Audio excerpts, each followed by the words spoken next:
At this beautiful moment of planet Earth here in Alanduri Kalimangalam, witnessing beautiful drizzling and wonderful trees around and the mountains behind, I'm just thinking and wondering, really wondering, you know, why ethics is not a true subject in so-called education process where the future citizens or so-called future citizens are generated, okay? Look at the mission statements of almost every educational centers, I don't know, including in the world and in India.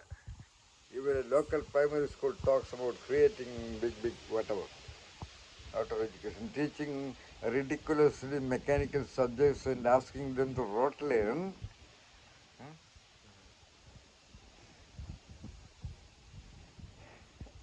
Even then, not one subject, ethics is included.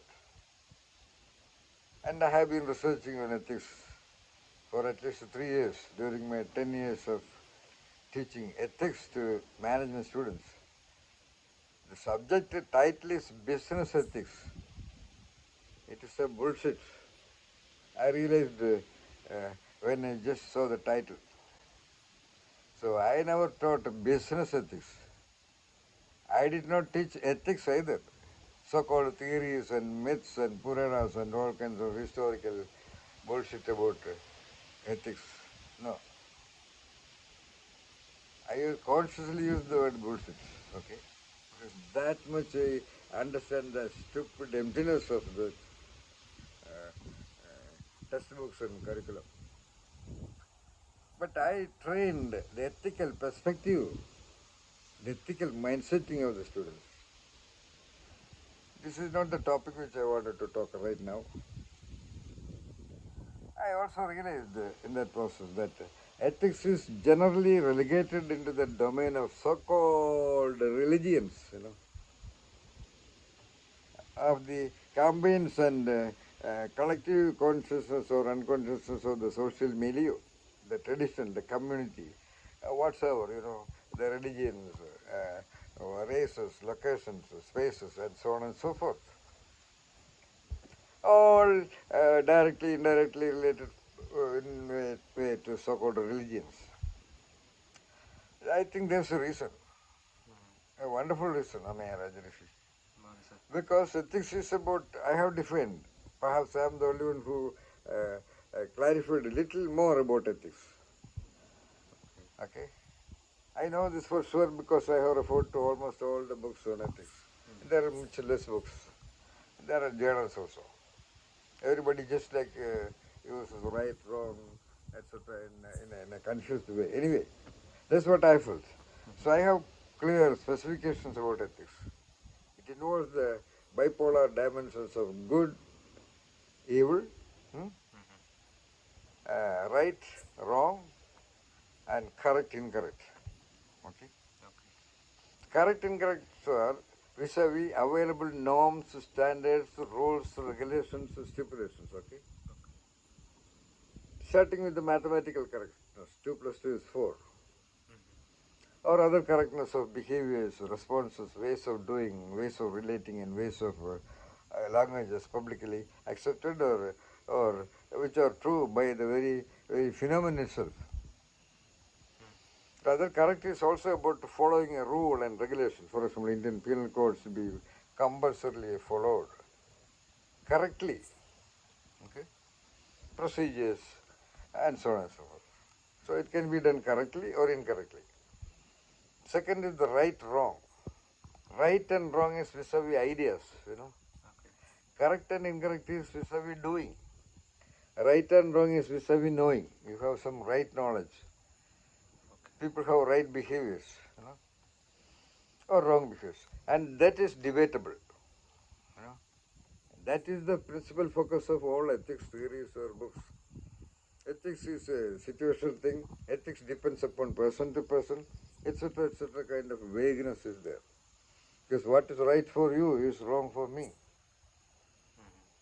And so on. I want to write a book, but I don't want to write a book.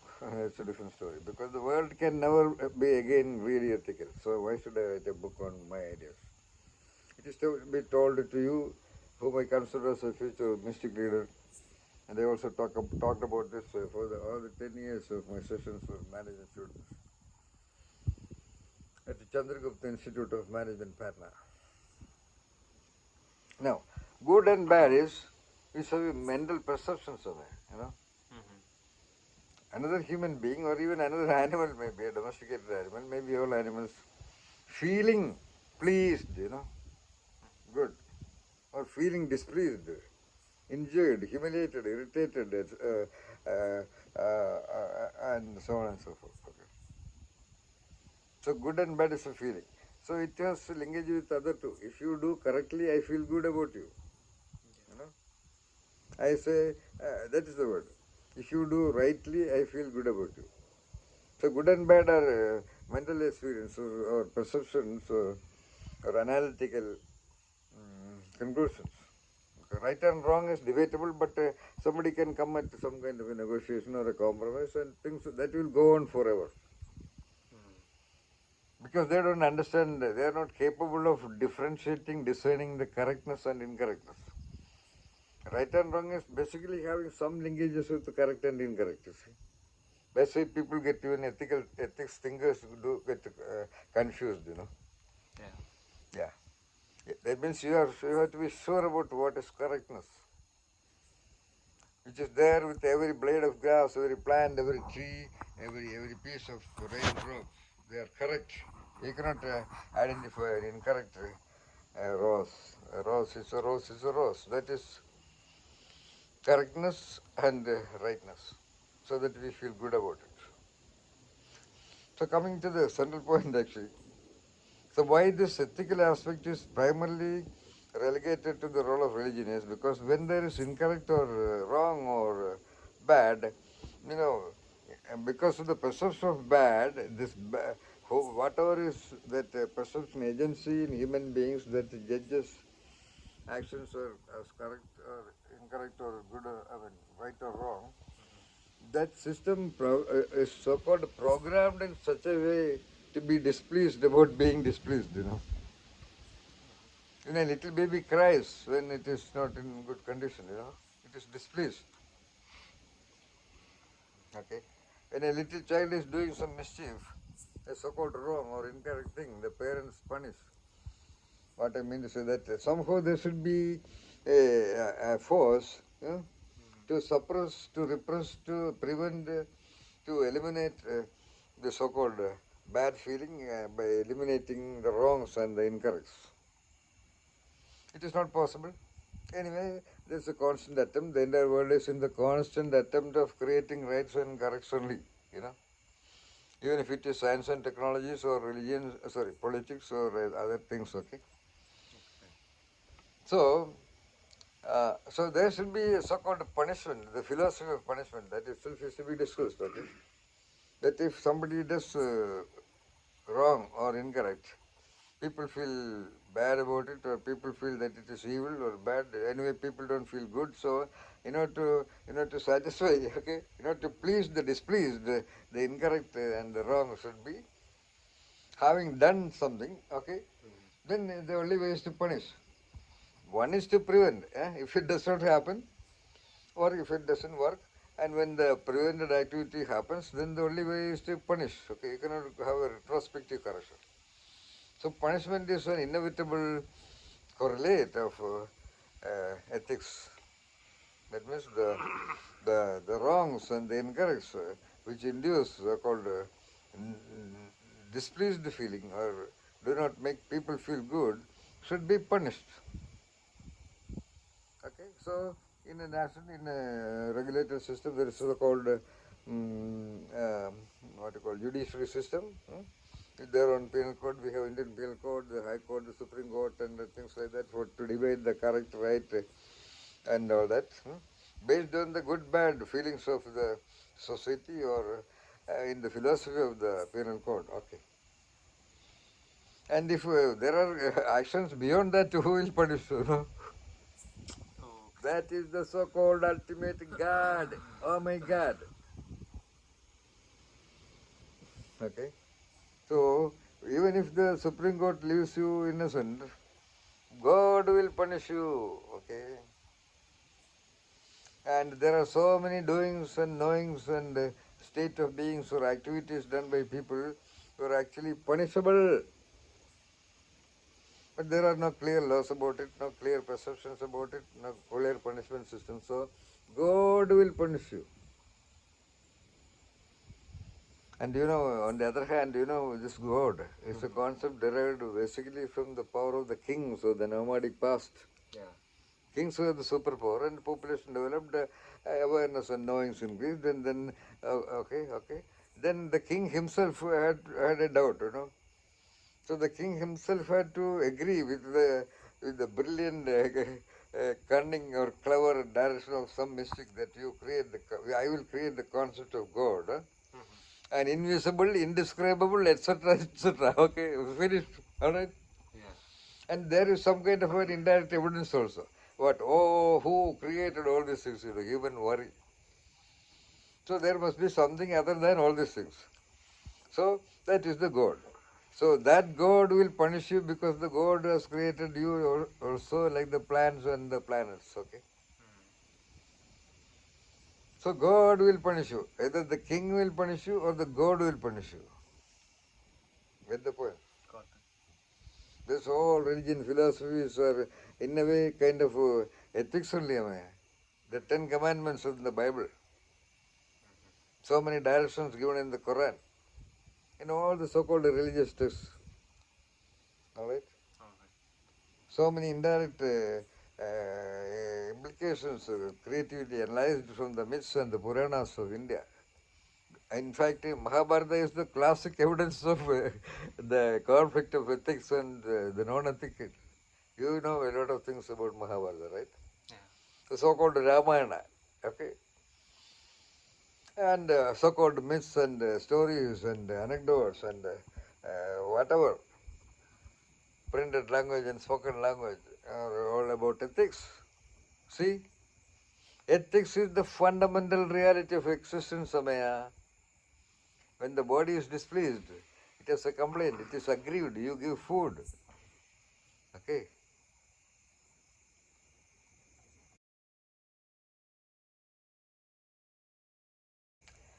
Even this idea which I am delivering to the world through my YouTube, if somebody is listening, they are constantly policing which is a good, which is a bad idea, which is a good idea, which is a bad idea.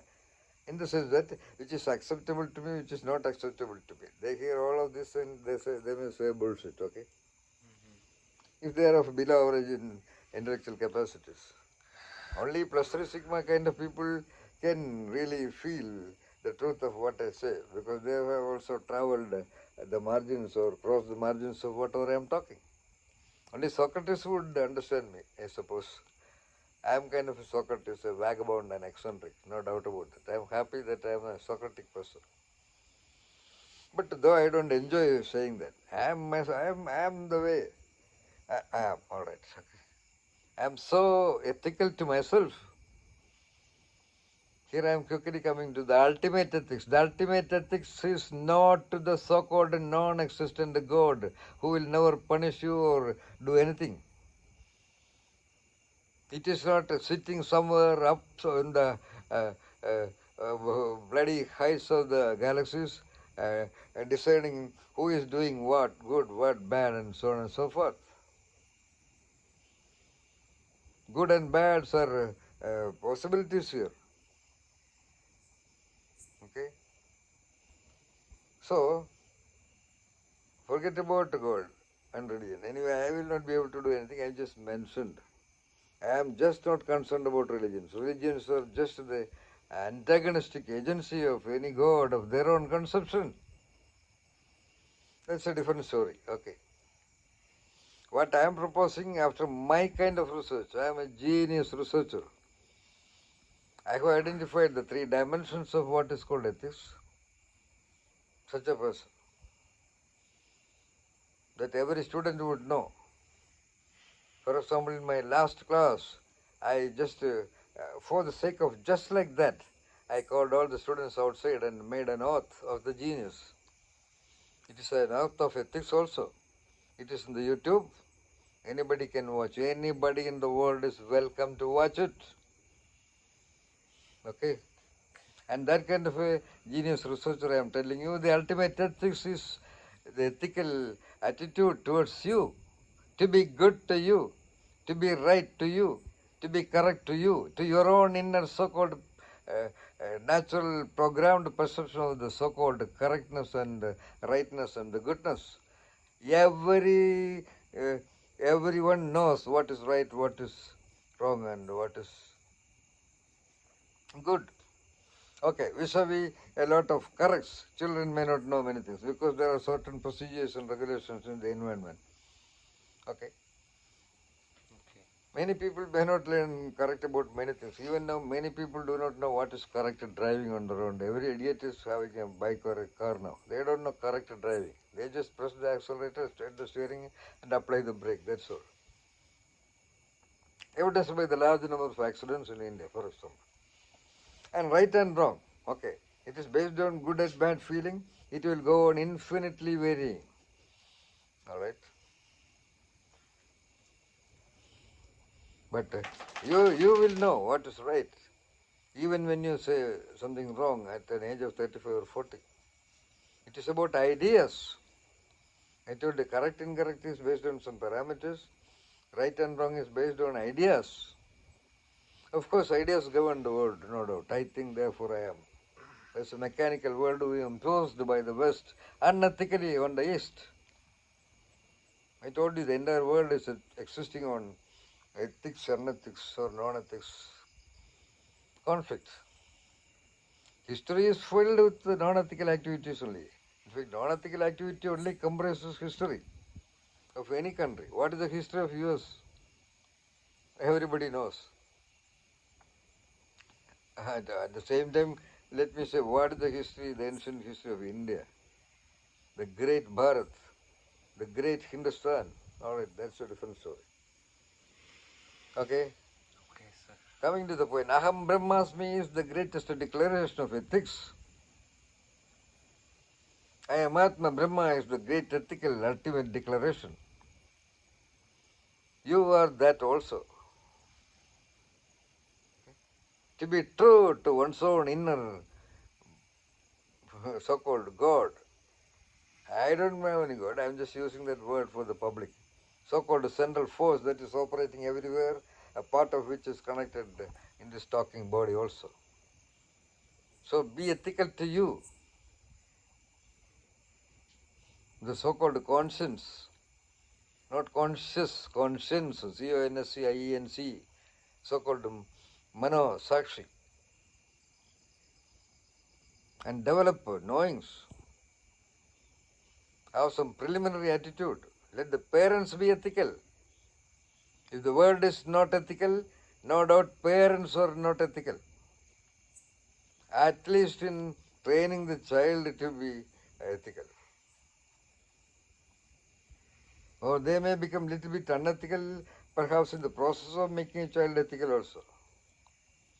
In fact, it has happened to me also, knowing all these things. When Amaya Rajarshi does not do anything so-called right according to me, I used to yell at him and I have even beaten him. But I have never done anything like that when he did anything incorrect. Because he is learning operations, doings, and he is a master, he is a genius in whatever he does.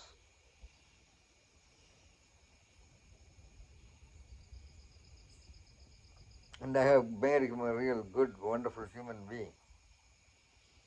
But what I wanted to say is that there are many parents may be making the mistake of being unethical in the process of making the child ethical. But it has not happened in my case with a good, bad behavior and all that. But that I have to say because Samaya Rajarshi is sitting just behind me at this 2 o'clock night. But of course, beautiful moment.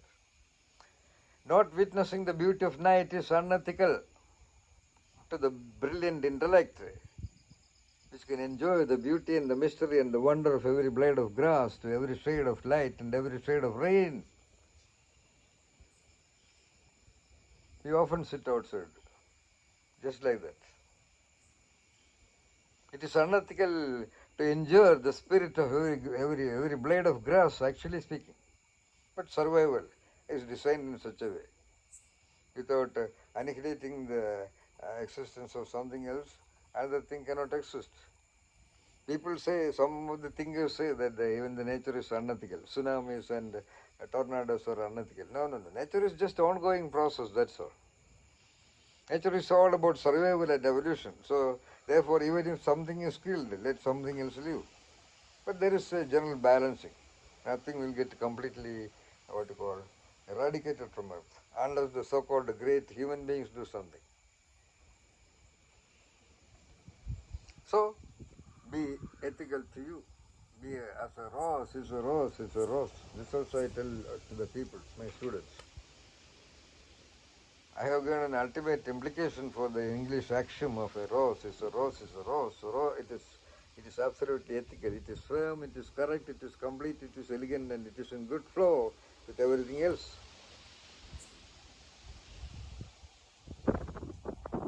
So, as a concluding point, placing God as the super punishing almighty above, seeing everything everybody does and keeps a statistical record on that, that has not been, it has been an utter failure in inducing ethics in this world. Absolutely unethical doings and ways of relating, even between so-called progress to countries, so-called sciences and technologies which kill each other. Okay. Every nation is ever ready to fight. Maximum economic savings is spent for war equipments. What a progress! What a science and technology driven world! What a God driven world! My dear friends, I can go on talking like this. Okay? Which I do in my program called Genius in Self.